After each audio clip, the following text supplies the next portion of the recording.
Prazer, caos.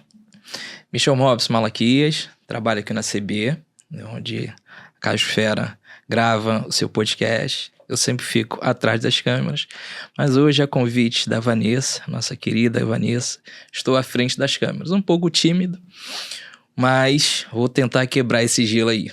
Bom, vamos à descrição, correto?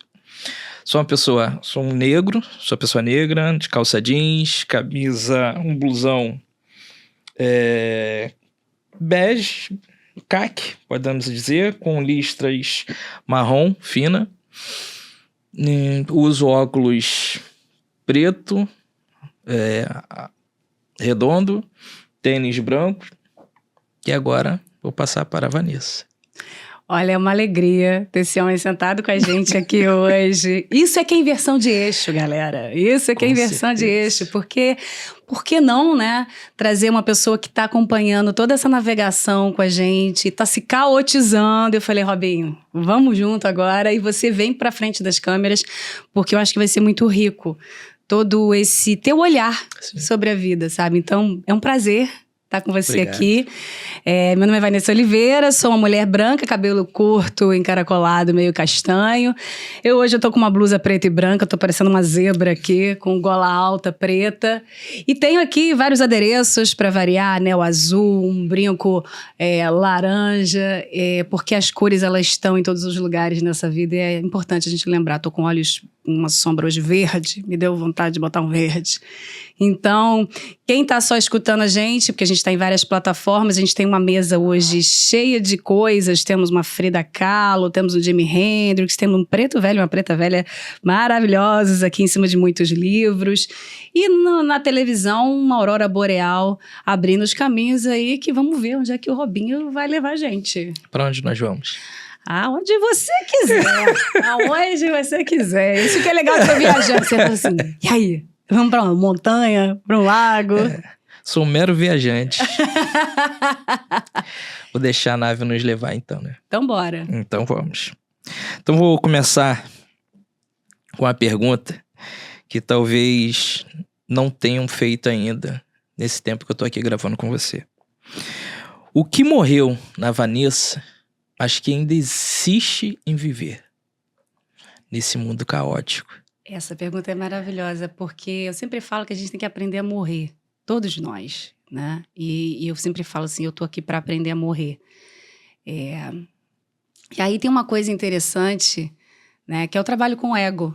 Né? O ego, eu sempre falo que o ego, ele não é... As pessoas acham que assim, aí morre o ego e acabou. Não, o ego, ele morre a cada segundo. Sim. A cada encontro, a cada conversa, né? E eu tô fazendo uma transmutação interna que eu vejo transparecer nas minhas relações hoje. As pessoas que estão comigo, a forma como essas pessoas são. Quanto mais eu vou matando lugares dentro de mim, mais eu vejo como o externo, ele vai também se modificando. Né? Às vezes as pessoas acham assim, não, eu tenho que cortar determinadas pessoas da minha vida. É interessante quando você começa a fazer cortes internos, é como se naturalmente não ressoasse mais aquelas pessoas no teu campo e aquilo já vai acontecendo naturalmente. Então, quando você pergunta o que eu já matei, eu continuo matando. Tem um lugar, né, que é da troca com o outro, no lugar de aonde que eu falo e aonde que eu tô falando só para agradar o outro e aonde que eu falo porque eu tô querendo me autoafirmar. Então, são lugares, eu estava conversando com a Roberta hoje sobre isso, assim, é orar e vigiar, sabe? Então, o ego, ele é uma morte constante. E aí o ego ele vai mudando também, sabe? Porque eu costumo dizer também que a gente coloca o ego também às vezes num lugar assim, não, a gente tem que acabar com o ego, porque o ego é um negócio ruim. Não é isso também. Numa perspectiva caótica, é você olhar, tudo depende com como você usa. Então, quando uma pessoa fala assim, egocêntrico, eu gosto de olhar essa palavra hoje como a ciência do ego. Então, como uma alquimista do ego, eu tô sempre matando. Mas é interessante porque o próprio ego, ele começa a virar uma outra coisa, sabe? Ele não deixa de existir. mas ele começa a virar uma outra coisa, talvez um lugar mais aberto de escuta, talvez um lugar mais de acolhimento das críticas, talvez um lugar, sabe, ele entra numa outra, porque você precisa, o ego é interessante, né, dependendo da linha que você pegue, da psicologia, mas sempre tem um lugar das construções que você fez no decorrer da sua vida e que montaram a sua identidade, e é como se aquele ego ele fosse um grande, né, defensor de quem você é. Só que quando você começa a ensinar para o seu ego que ele é mutante, o seu ego também começa a mudar, sabe? Então, esse podcast, ele é um exercício para mim também, de muitos lugares, sabe? Cada pessoa diferente de mim que senta aqui é um lugar para eu pegar o meu ego e falar, vamos abrir, vamos entender como faz aqui, como faz ali, sabe? Então, porque é isso, nós somos muitos e esse ego ele não é uma entidade única, ele é múltipla, ele é um panteão com muitos deuses, sabe? Então, meu ego tá sempre morrendo e ele tá sempre me ensinando também, sabe? É a ciência do ego. A Vanessa, ela tem sempre a resposta pra tudo. Não. É incrível, gente. No caso, na última gravação que a gente tava aqui, eu tava ali atrás, né? E aí, depois, sempre no final, a gente fica conversando, né? A respeito de como foi o bate-papo e tudo. E aí eu falei assim, gente, não teve uma pergunta aqui que deixaram ela sem, tipo, não, agora eu não sei responder. Ela sempre vem com uma resposta. E aquela resposta que te você passa a ter um outro olhar. Eu passei a ter um outro olhar agora com o ego, do ego. Mas isso é muito bonito, sabia? Porque eu acho que desde o momento que a gente começou a trabalhar aqui, eu vejo que você é um cara que tá se jogando na vida, sabe? Então, assim, isso diz muito sobre você. Sim.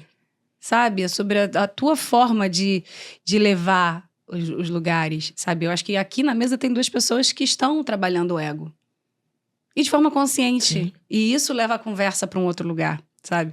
E quando você fala essa questão de nunca sempre ter alguma resposta, eu lembro que eu estava contando aqui até para a Roberta antes da gente começar, dessa máscara que está aqui atrás. Essa máscara é de um povo chamado Boruca, da Costa Rica, um povo indígena, e ele tem todo um significado, assim, é uma linguagem, né? E uma mulher medicina leu essa máscara para mim. Essa máscara é uma máscara do inconsciente. Eu escolhi a máscara do inconsciente. E aí, porque é isso, cada máscara tinha uma mensagem. Sim. E aí ela olhava para mim e falava assim, tu és uma contadora de vida. Isso marcou muito, porque eu acho que... Eu conto história, Robinho. Sim. Eu não tô falando a verdade, necessariamente. Eu tô contando uma narrativa, eu tô contando uma história, eu tô contando uma aventura, Então, assim, nesse lugar, não é que eu tenho sempre a resposta, mas eu vou sempre brincar com as palavras, sabe? Prazer, caos. Nossa, pra mim tá sendo enriquecedor, Vanessa. Todo esse tempo que eu tô passando aqui, aprendendo com você. Que cada convidado que senta aqui, que vem por essa troca com você, eu saio daqui, às vezes, todo doído, né? Porque é cada soco na boca do estômago que eu volto pra casa, tipo, meu Deus, cara, eu vou tentar degustar essa parte. A outra eu deixo pra amanhã, porque senão eu não chego em casa inteira. Mas você sabe que é legal? Porque eu acho que a gente está produzindo, quando eu falo do Walk the Chaos Talk, né? O conteúdo que a gente produz, ele é atemporal. É sobre isso. Que conteúdos atemporais a sociedade precisa olhar para a gente conseguir navegar num tempo atemporal, onde a gente é todos os tempos agora. Sabe? Essa necessidade de colocar isso aqui é o passado, esse aqui é o presente, esse aqui é o futuro, a gente tem que parar com isso. Senão a gente vai, de fato, enlouquecer. Né? A criança Vanessa está aqui conversando com a criança Robinho, entendeu? É verdade. Eu era uma criança, a gente está falando de contadora de história, eu era uma criança que eu contava história para meus primos, para minha irmã, para todo mundo sentado assim. E eu criei um personagem, sei lá quantos anos eu tinha, 12 anos, eu criei um personagem chamado Cacá. Olha que doido, né? Cacá. E eu fazendo caos fera. E era um personagem que ele mudava de acordo com as coisas E os primos e a minha irmã sempre tinham descobrido de quem que eu estava falando. Sim. Então eu trazia celebridades, eu trazia familiares, eu trazia amigos. O Cacá era uma transmutação plena. Eu não estava fazendo já a Caosfera? Exatamente. Então, quem me diz que o passado não está aqui? Entendeu? Hoje eu estou chamando o Cacá de Caosfera, mas para os íntimos é Cacá. Entendeu? Gente, essa é a Vanessa. Vocês precisam assistir os outros episódios. Tenho certeza que vocês vão gostar. Entendeu? E se tiver oportunidade de poder compartilhar, chamar os seus amigos para poder assistir, vocês vão gostar e vão gostar muito. Pode ter certeza. E aí eu quero pegar um outro gancho. Qual foi o caos mais bonito que você já viveu? Olha, vários, hein? Esse é interessante, o caos mais bonito. A Caosfera, ele é algo que me dá muito prazer, muito amor ver nascer. Mas eu acho que o caos, quando me vem várias coisas na cabeça, sabe? Assim, as viagens que eu me perdi o tempo inteiro e encontrei coisas que eu não estava esperando, né? O inesperado que é uma bênção, sabe? Esse lugar da própria identidade mesmo, de se permitir ser muita coisa ao mesmo tempo. Tem hora, eu juro pra você, eu rio sozinha. Sabe? Eu acho que você se permitir ser caos, e aí tem hora que eu falo, gente, é muito doida. E eu falo isso com muito carinho por quem eu sou, entendeu? Então, a minha identidade é um lugar de prazer, a caos é um lugar de prazer. Esse encontro aqui, porque na verdade a gente ia gravar no horário, a gente resolveu gravar em outro, então vamos embora. Eu começo a rir, você viu? Eu já acho engraçado. O caos é limita. Eu falei, vamos criar. Porque eu começo a ver o caos como um lugar de criação. Entendeu? Você tá mais calma agora que a gente começou? Um pouquinho. Porque você tá criando isso aqui junto comigo, né? Sim. Então, assim, qual é o caos mais bonito que você já viu? Difícil. Acho que foi a viagem. Que por sinal foi do último episódio que eu lembro que eu cheguei a falar com você da sigla de um programa que eu gravei. Então acho que esse foi o caos mais bonito que eu vivi na minha vida. A viagem pra onde? Eu comecei pelo Chile, fizemos do deserto do Atacama até Pucón. Nossa, o deserto do Atacama é um dos lugares mais lindos do universo. Ali vivemos coisas bizarras, tanto pro lado bom quanto ruim. Mas para mim foi um aprendizado, foi minha primeira vez viajando para fora do Brasil, uma oportunidade gigantesca, que vai ficar na história, que marcou a minha vida. E você falava espanhol? Não. Nada. E isso incomodava? Chegava alguém falando espanhol com você? Porque isso é um outro código, né? Sim, mas é só no início. Eu confesso que os 4 primeiros dias, eu me senti um pouco incomodado, mas depois foi de boa. Até porque o diretor, o Lúcio Tavares, eu vou mandar um beijo mesmo pra esse cara que eu amo muito, sou eternamente grato por tudo que esse cara proporcionou na minha vida dentro do audiovisual. E ele pegava e não, tu vai ter que se virar. Eu falei, mas como assim? Ele, cara, tu vai ter que se virar. É isso aí. Esse é o caos. Esse é o caos. E aí você virava como? Você se virava como? Falava? Eu saía falando, um portunhol, pedia água, pedia Coca-Cola, e daí ia. E em algum momento você teve vergonha e em algum momento você deixou de sentir vergonha? Não, lá não. Lá não. Eu não senti vergonha nessa viagem. Eu acho que eu senti mais foi na última temporada do programa, que foi nos Estados Unidos. Ali eu senti mais vergonha, tipo assim, um certo... eu me travei um pouco. Sentiu vergonha? Muito, muito. É porque a linguagem, ela é muito interessante pra gente trabalhar esse lugar, né, da exposição. E é um lugar simples ao mesmo tempo que exige, assim... Eu lembro quando eu comecei a falar inglês, eu falava tudo errado, não sei o quê, e eu sabia que a pessoa estava olhando pra mim e não estava entendendo nada. E fazia aquelas caras assim, falei... E aí, dentro de mim, eu falava, ele não tá entendendo nada. E aí...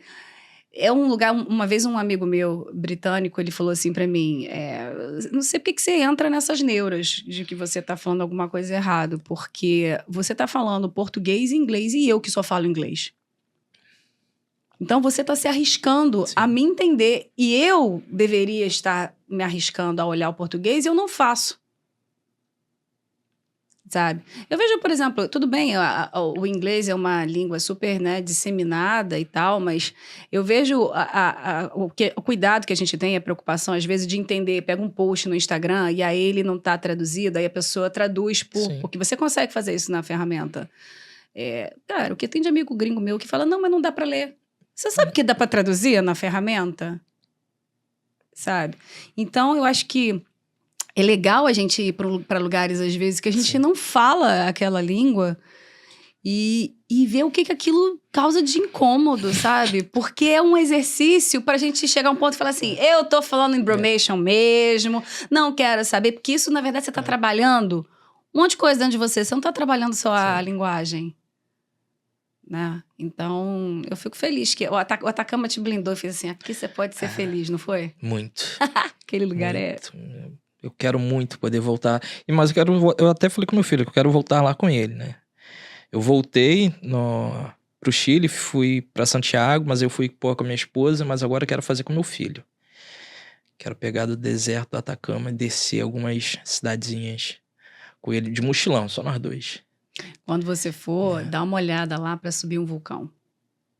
É uma experiência, assim, é uma das experiências mais incríveis da minha vida. A gente tá falando negócio de morte, né? O vulcão é um lugar, assim, muito abençoado, assim. E você subir, às vezes, com pessoas que amam vulcões, sabe? Você começa a ver de um outro lugar, né? Porque também colocam o vulcão só na destruição, na destruição, na destruição, e não na fonte de vida que o vulcão é, sabe? Então, eu falo que quando eu subi o vulcão, quando eu cheguei lá em cima, eu já estava morta, assim, eu joguei no chão, assim, eu chorava. A minha sensação é que ali era céu e terra, sabe? Era as costas no chão, né? Onde é fogo e muito alto, muito no céu, assim. Eu não sei nem te dizer o que aconteceu comigo lá. Não, é bizarro. É uma energia que a gente não consegue explicar o que acontece, né? A gente tem que viver, né? A gente tem que viver. Se jogar, né? Eu acho que eu falo muito dessa coisa da gente ser céu e terra, sabe? Então, como que a gente consegue ser céu e terra na terra? Então, experiências dessa fazem esse encontro, sabe? Mas aí você tem que estar aberto também para olhar que aquilo está acontecendo. Senão um vulcão vai ser simplesmente só um vulcão. Só um vulcão, exatamente. Verdade. Não faz sentido o que você está falando. Não faz muito sentido. Então vamos para a terceira pergunta. Qual a parte da sua identidade que teve medo de mostrar, mas você conseguiu libertar? A louca. A louca. A mulher louca? Como é que é a frase mesmo? A mulher louca? A mulher louca, você tem que sentir. A mulher louca não é feita para ser compreendida. Não tente compreender uma mulher louca. Você tem que sentir, porque a comunicação é por outro lugar, sabe? Porque eu sabia que eu ia ser julgada e serei em vários lugares por várias coisas que eu tô falando, da forma que eu tô vestindo e principalmente por homens, sabe? Tem homens que têm uma dificuldade muito grande de lidar comigo. Porque aí é o que eu falo, inverte o eixo. Teve vários momentos da minha vida, eu encontrava homens que eu me sentia insegura e falava, meu Deus do céu, o que está acontecendo comigo? Eu preciso mudar. E aí, quanto mais eu fui assumindo a louca que eu sou, eu percebi que, na verdade, a insegurança também estava do lado de lá. Porque a partir do momento que você lida com uma pessoa que está buscando a liberdade, é interessante isso, mas as pessoas te encaram como se você fosse imprevisível. Você é a falta de controle daquela pessoa. Então, porque na hora que a pessoa está no relacionamento, ela já tem os códigos dela. Eu vou fazer isso, o parceiro ou a parceira vai fazer isso, sabe? Mesmo que seja no inconsciente, está tudo muito confortável. Até mesmo assim, eu vou fazer isso, ela vai brigar comigo, ou eu vou fazer isso, ele vai ter uma determinada reação. Tem coisas que se conformam, né? Então, quando você, na verdade, busca a liberdade, eu acho que a loucura está nesse lugar de você atravessar fronteiras internas, as pessoas ficam desconfortáveis, sabe? E às vezes pessoas que falam sobre a liberdade, sabe? Porque é isso, é você se responsabilizar por você não prever e para o outro não te prever e, ao mesmo tempo, você lidar com o que acontece. Improvisar e ser o criador. É aquilo, vamos gravar agora, vamos gravar agora, sabe? Pode parecer uma loucura. Não, como assim? Não estava planejado gravar agora. Vamos gravar agora.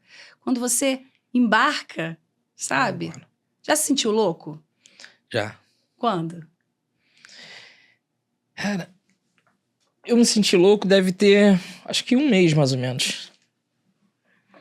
Acho que ali foi a... Não sei se eu posso falar louco. Acho Essa que foi... palavra já veio na sua cabeça? Eu nunca... Não. Não. Louco, não. Mas eu saí, assim, de casa sem rumo. Assim, por volta de umas 6 horas da tarde, mais ou menos, uma sexta-feira. Eu em casa. Mas que palavra que vem na sua cabeça quando você se lembra desse episódio? Eu te pergunto isso até porque é Suicídio. É? É. Você estava desorientado. Tá desorientado. E aí eu cheguei na esquina, assim, da minha casa. É muito bizarro, porque eu não consigo explicar.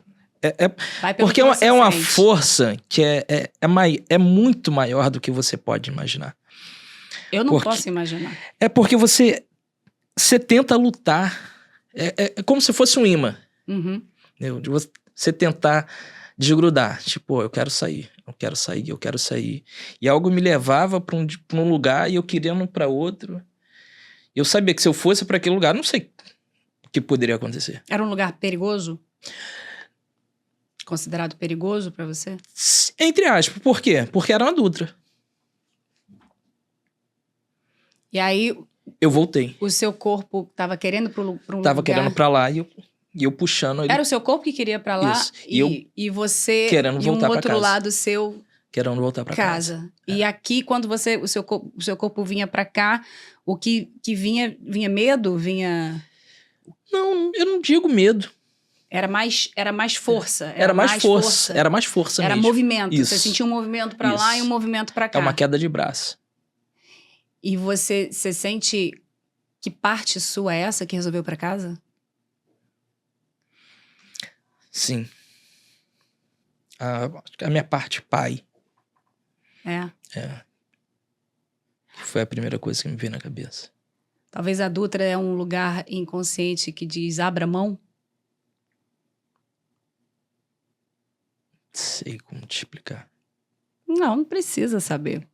Não precisa saber. Mas é interessante que você percebeu que algo estava te impelindo para um lugar e, na verdade, o que te fez ficar foi esse lugar de família, Sim. né? Que... Gritou muito mais forte. E aí eu voltei. Assim, voltei. Lembro que eu entrei. Tinha uma viatura na esquina da minha casa. Tinha até um amigo policial me cumprimentou. Falei com ele rapidamente. Fui pra casa. E aí meu filho tava jogando. Eu fui lá, dei um beijo nele. Falei, pô, pai te ama. Ele, pô, também te amo, pai. Não sei o quê. Você acha que você se despediu?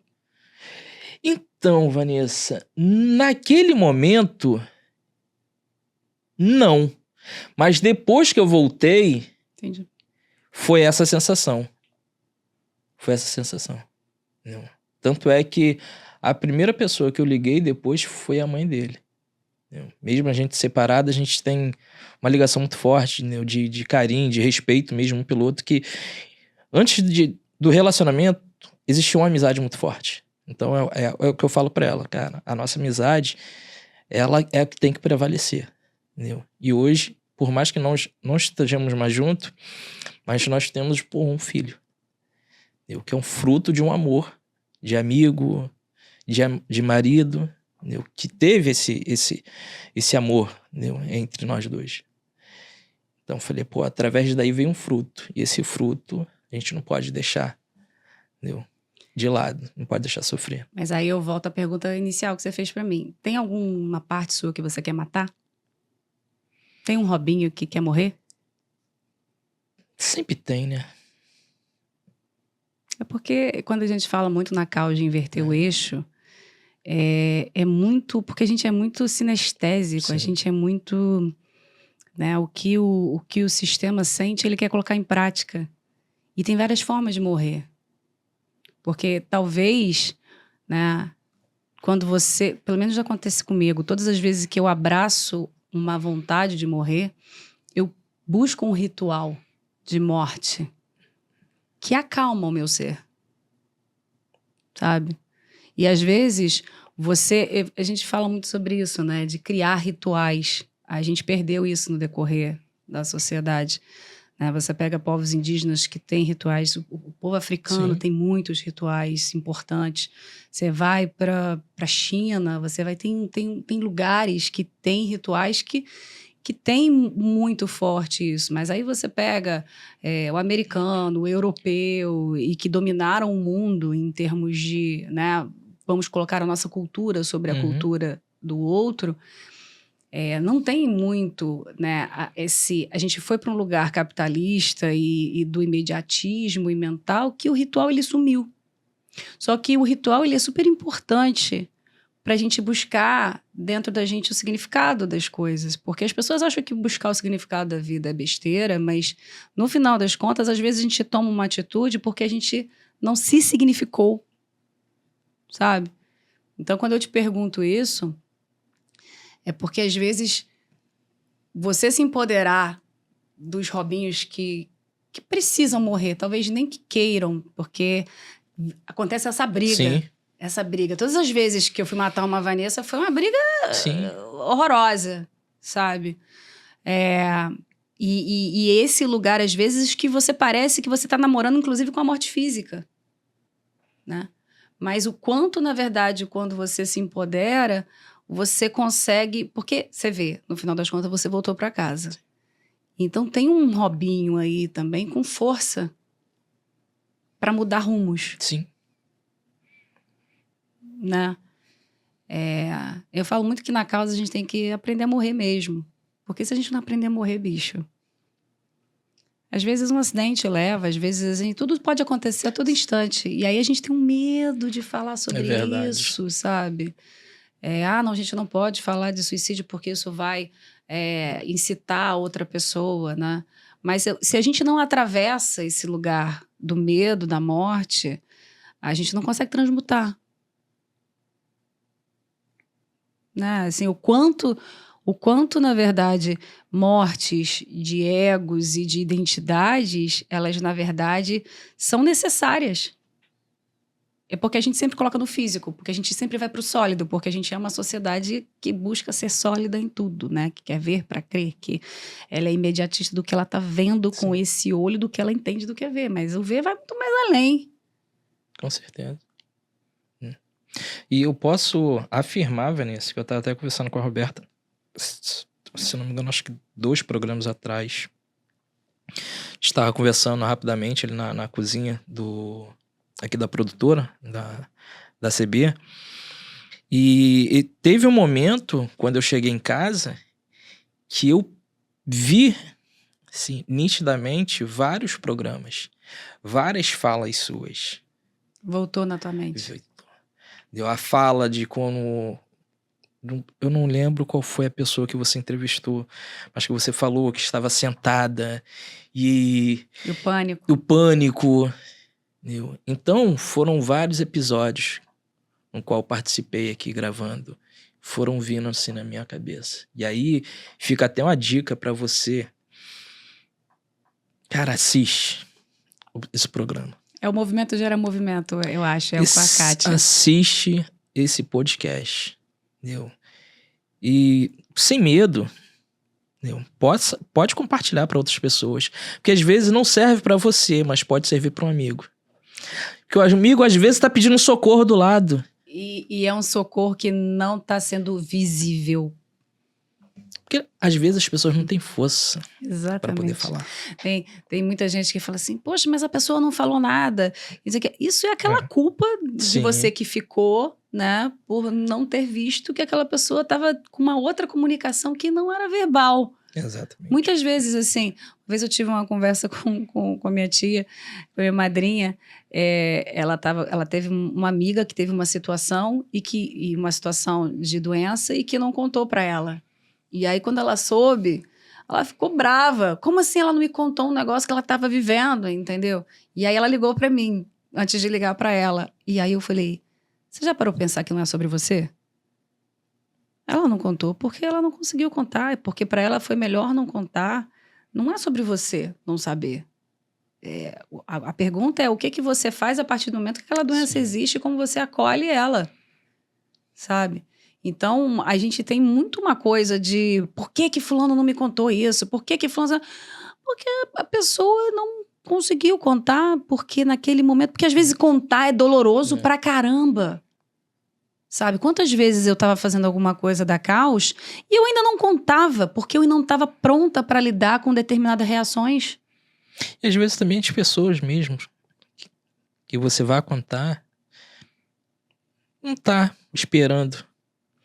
Não tá. É engraçado porque muitas vezes as pessoas falam que quando você quer falar alguma coisa, você acaba procurando pessoas que você sabe no seu inconsciente que vão concordar com você. Tá?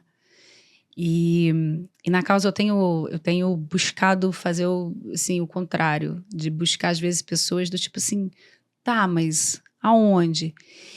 E eu tô fazendo isso porque eu me treinei e que eu tô... Mas não é fácil, sabe? Não é fácil. Você tá em processo de criação da sua identidade, criação de quem você é, e o outro com medo, porque o outro, né, quando ele vê alguém que está buscando essência, liberdade, criação, ressoa no medo do outro que talvez não esteja fazendo aquilo. É como se ele falasse assim, para de fazer o que você está fazendo, pelo amor de Deus, porque senão o que eu vou fazer com a minha vida? Porque você começa a se perguntar, né? Então, eu acho que tem um lugar da gente se desarmar e falar com muito amor, porque a gente porque é isso, passa por todos nós ciclos de vida e de morte. Se a gente não consegue falar sobre esse assunto, é doloroso demais quando alguém parte? Mas a partir do momento que você começa a perceber a morte como algo integrador também do teu ser, né, eu acho que isso faz parte da experiência da vida, sabe? É você conseguir perceber que tanta coisa não importa, sabe? Não importa. A gente tá brigando por causa de quê mesmo? Sim. Sabe? Porque temos corpos diferentes, temos cores diferentes, temos... O que isso significa? Sabe? Eu fico muito feliz que você tá abrindo tudo isso aqui, porque tem que ter coragem. E é a segunda vez que eu falo isso, tá? É a segunda vez. É uma honra. Que eu falo isso. Eu falei foi com um casal de amigos e agora aqui. Mas isso me emociona muito, porque quando eu falo de coragem, me vem sempre a batida do coração da abertura do Prazer Caos, sabe? A coragem, as pessoas colocam a coragem, de novo, a coragem é o oposto do medo. Não, gente, o oposto, ele é o que você quiser, é contextual, né? Se você olha a coragem só pela coragem, a coragem, ela é o core, é o coração fazendo tum-tum, tum-tum, tum-tum, mais rápido, né? Porque senão não vai dar conta. Mas, assim, é esse lugar onde a gente se permite ser experimentalista e trocar, sabe? Você já conversou com seu filho sobre isso? Não, ainda não. Ele tem quantos anos? Ele tem 16 anos.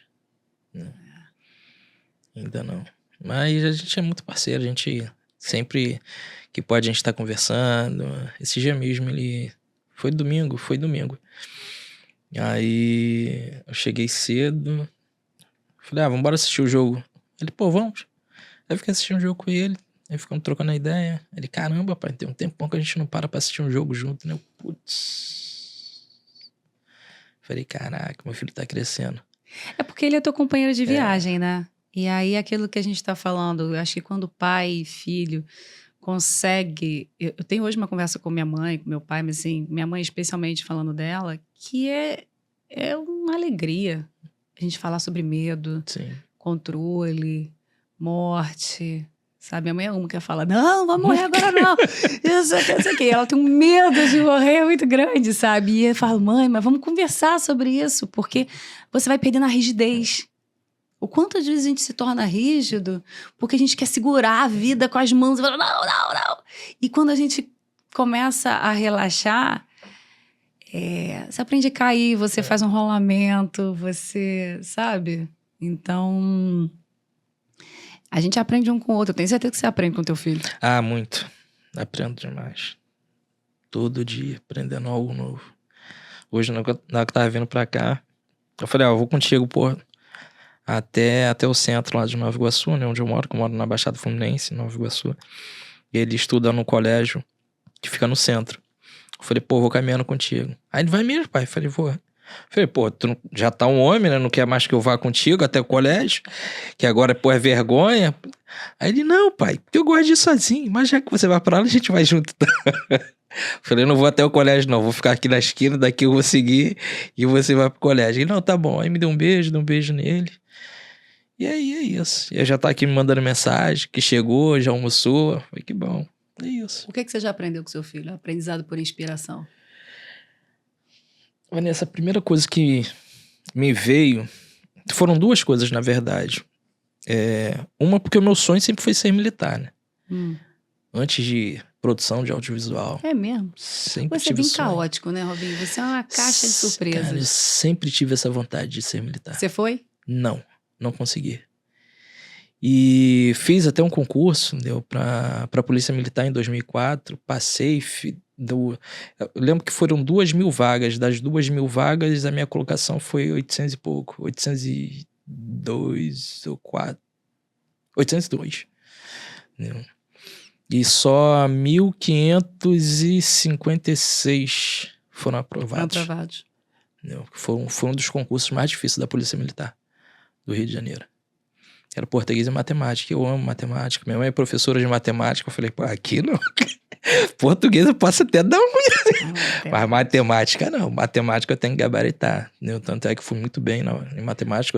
Eu errei só 2 questões. E aí não rolou?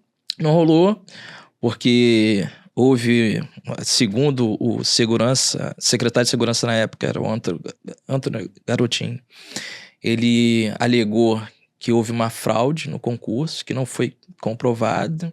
Eu deixei de lado, falei, deixa quieto.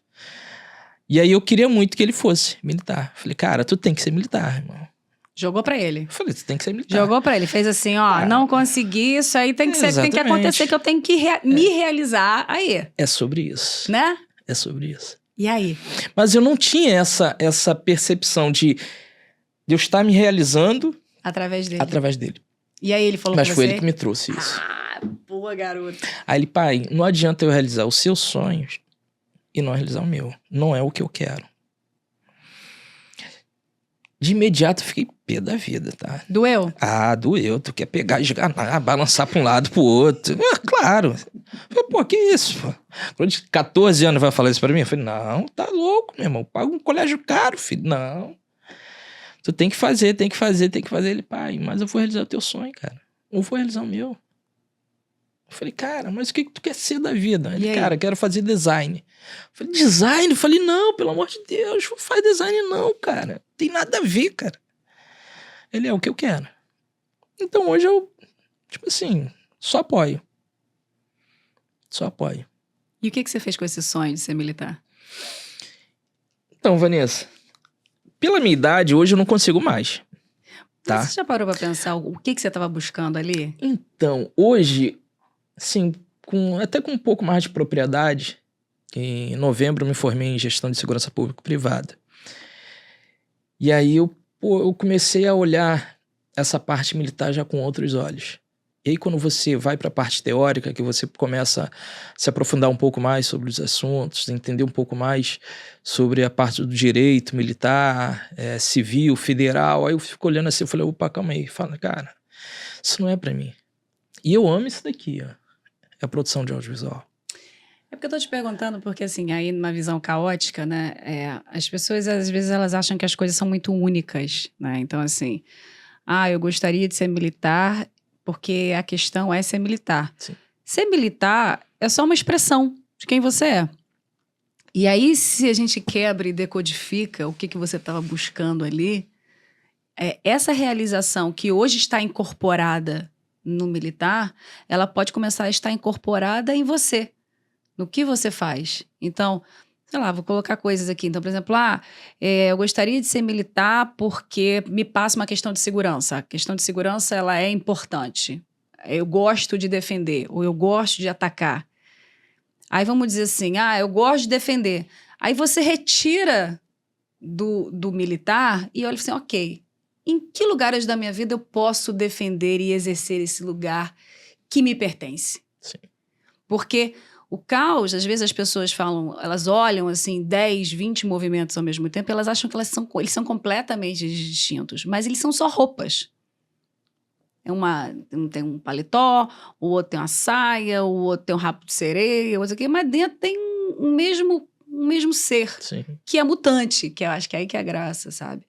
Porque às vezes você desmembrar o que é, na verdade, ser militar para você.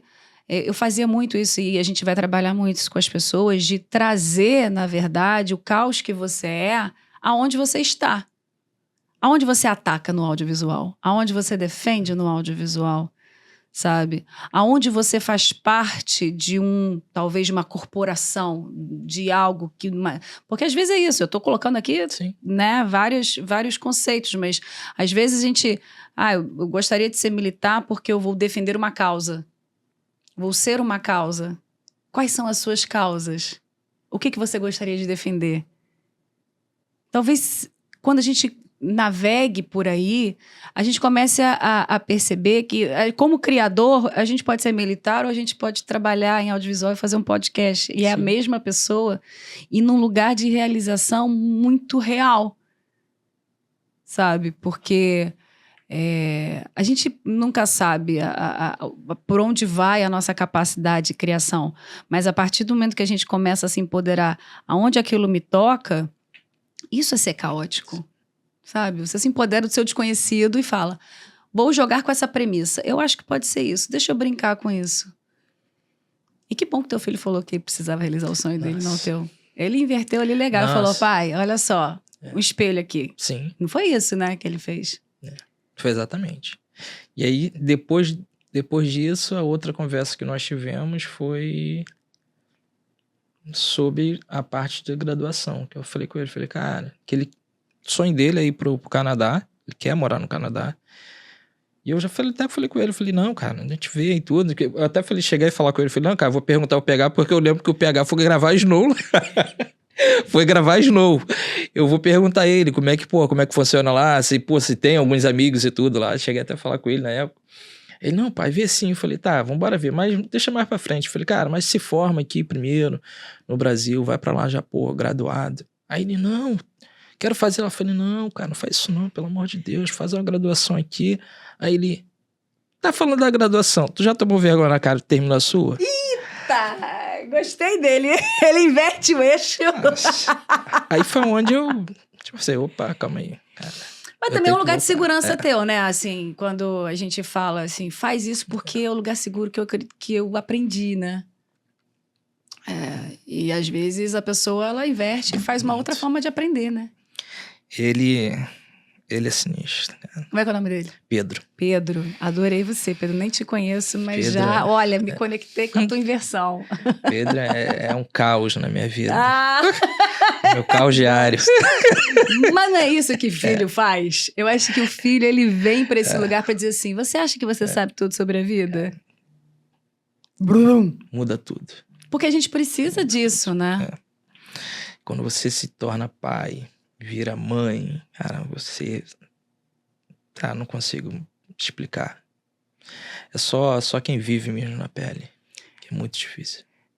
Porque, né, sai de você um ser ali, ou não necessariamente, pode ser filho adotado também. Sim, pode ser adotado, claro. Mas é alguém que olha para você, no qual você se espelha mesmo. E às vezes você vai ter dificuldade com esse espelho. Né? Muito. Porque a gente se espelha em todo mundo, mas acho que o filho e a filha é declarado. Não tem como você fingir que aquele espelho não existe. Né? O ponto é entender que aquele espelho ali também tem vida, tem perna, ele... Nossa, e como tem vida, e argumenta que, meu Deus, mas argumenta tudo. Não, mas, cara, tem que fazer isso, é assim, é sensado, porque aqui é o correto. Tá, mas por quê? Porque se eu fizer assim, aí ele dá aquela volta ao mundo. Eu falei, Jesus amado. Eu falei, Pedro, acho que você quer fazer algo errado. Tá fazendo coisa errada, cara. Sabe que é engraçado? Eu falei, vai fazer direito, irmão. Vai advogar. Mas você sabe o que é interessante? A gente sempre tira uma carta aqui, né? De uma forma aleatória. E aí você tirou o julgamento e a gente tá falando disso, né? Desse lugar onde... É porque tem um lugar também, tipo assim, né? Faz o que é seguro. Sim. Pra mim, faz o que é seguro pro meu julgamento, faz aqui. E aí ele vira e fala assim: não, eu faço isso muito com os meus pais também. Então, assim, é um lugar muito interessante de você pular de paraquedas naquele processo, né? Porque ele tá te chamando pra pular num abismo o tempo inteiro e você fala: meu Deus do céu, eu vou apoiar ele nisso, eu vou apoiar ele naquilo, né? Porque é sempre um pulo no desconhecido, no abismo. Muito. O que você quer fazer aí? Vamos lá. O que você quer falar aí? Que eu tô vendo que você tá mexendo. Eu quero pegar uma pergunta aqui. Você puxou, falou que foi da... Ah, tá. Se você pudesse nomear sua alma com uma palavra invertida, qual seria? E por quê? Uma palavra invertida? O que é uma palavra invertida? Tipo, vamos inverter aqui... Prazer, refazer. É pegar e brincar com as letras de uma palavra? Brincar com as letras de uma palavra, a minha alma. A minha alma é a coisa mais esquisita e doida que eu já vi na minha vida. Recria. Você vai criar uma nova Vanessa. Nesse mundo caótico. Sabe que... Essa nave. Sabe o que me veio? Sabe o que me veio na cabeça quando eu era garota? Eu desenhava muito uma ameba. Era um plasma, era um bichinho de plasma, assim, plasmado, sabe, assim. Aí quando você fala agora, me vem essa ameba na cabeça. Olha só, a pessoa vai achar que vai falar qualquer coisa, eu falo ameba. Aí a ameba vira... Ameba, o que uma ameba pode virar quando a gente brinca com essa palavra? A ameba... Veio âmbar na cabeça, mas aí tem R, entendeu? Mas tem um lugar, eu gosto desse lugar amórfico, desse lugar não definido, desse lugar que vai se espalhando, sabe? Essa coisa, porque a gente sempre pensa que é um ecossistema, né, neural, com várias coisinhas, mas como que a gente vai se conectando, sabe? Plasmando ali, plasma ali, aí isso eu nem sei mais se eu tô falando da minha alma, sabe? Não sei como é que eu inverteria a palavra ameba. Aí, não sei como é que inverte a palavra ameba. Ameba. Abema. Não é isso? Sim. Se eu inverter ali? Não sei. Te remete ao quê? Alguma coisa? Se você me fizer essa pergunta amanhã, eu vou te responder outra coisa, você sabe, né? Não, com certeza. Com certeza. Mas eu iria nessa coisa bem plasma mesmo, assim, que é um estado ainda de sociedade. Eu falo que a gente é uma sociedade sólida, líquida, gasosa. E que a gente é plasma também, né? A gente tem outras tecnologias e outros estados de ser. Então, eu me olho muito nesse lugar meio esquisito, assim. É o que eu te diria. Eu acho que plasma é um negócio... Cada um vai definir um plasma na cabeça. Sabe que é legal? Exatamente. O plasma, se eu falo ameba... Eu tenho certeza que agora cada um pensou numa cor diferente, numa forma diferente. Eu gosto disso. Então, gente, deixa aí nos comentários. Que eu vou lá depois comentar. Qual é a ameba que você pensou? É isso. É isso aí. Não é porque se fala zebra, as pessoas têm uma imagem já de zebra na cabeça, né? Então, vai... Ameba não. Vai da ideia de vocês. E sabe o que é interessante? Eu acho que ameba já é uma palavra invertida. Porque quando você fala na sociedade, essa pessoa é uma ameba. Como que é usado o ameba? É usado que aquela pessoa, ela não faz nada. Né? Que aquela pessoa... Então, a ameba que eu tô colocando aqui não é assim. Entendeu? A Vanessa, ela já achou a inventi. resposta. Achei. Eu falo que ela tem resposta pra tudo, gente.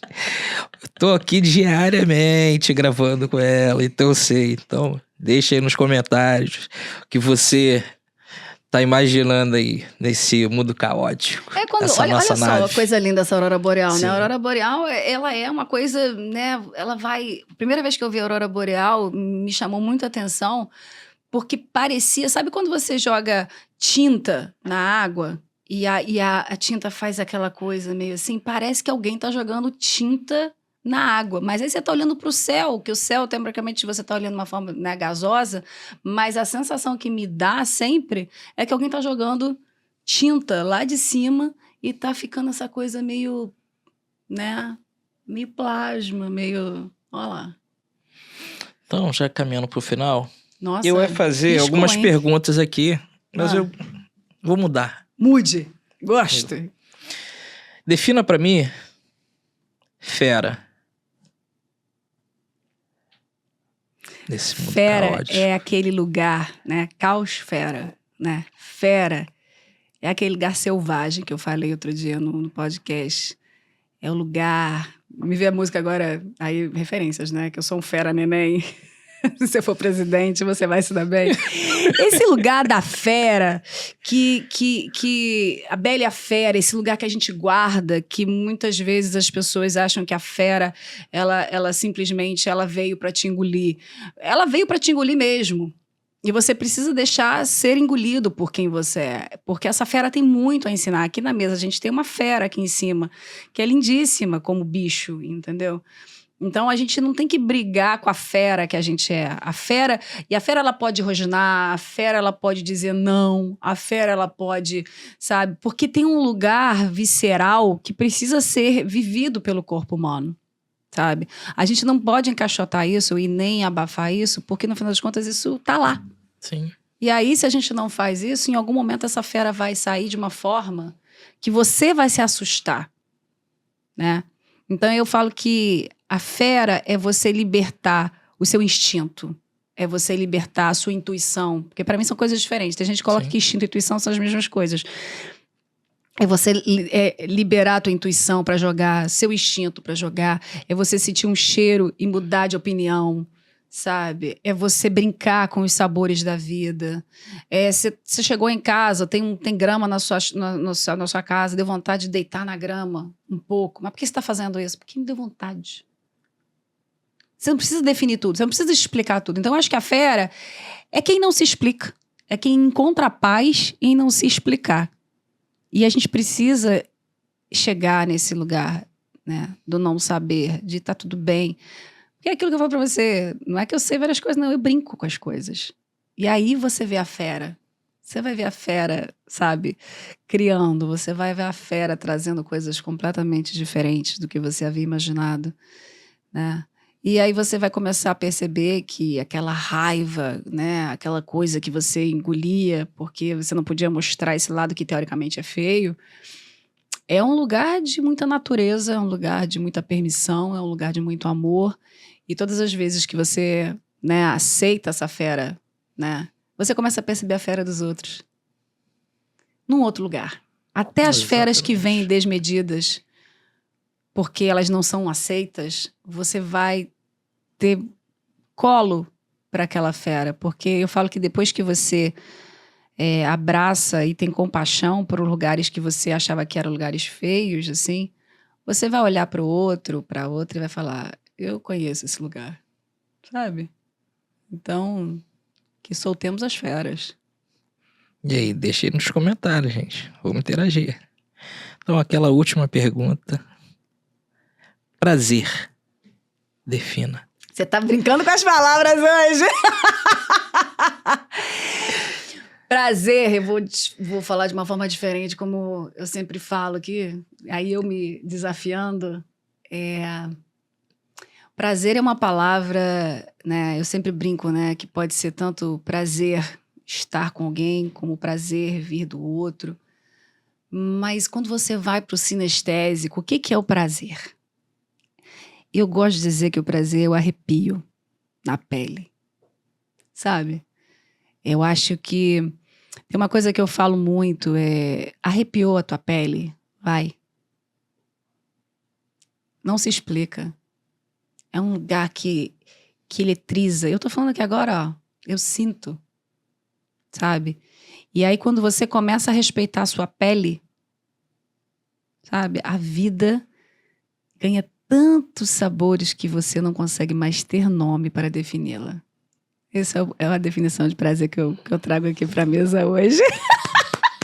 Pra gente brincar e refletir e se soltar, porque causa é sobre isso. Sim. É sobre isso. Nossa, que viagem. É isso. Que viagem. Que viagem. Nossa. Espero que vocês tenham viajado com a gente aí, porque a gente foi para muitos Com lugares certeza. em poucos minutos. Em poucos minutos, mas vários lugares. Lugares necessários também, com certeza. Com certeza. A gente sai aqui sempre diferente, isso que é bom. É verdade. Obrigado, Vanessa, pelo convite. Eu que fico honrada quando você senta aqui e vem com tudo que você é. Obrigado. É sobre isso. Vem você também. Vem. Prazer. Até mais. Tchau, tchau. Tchau, tchau.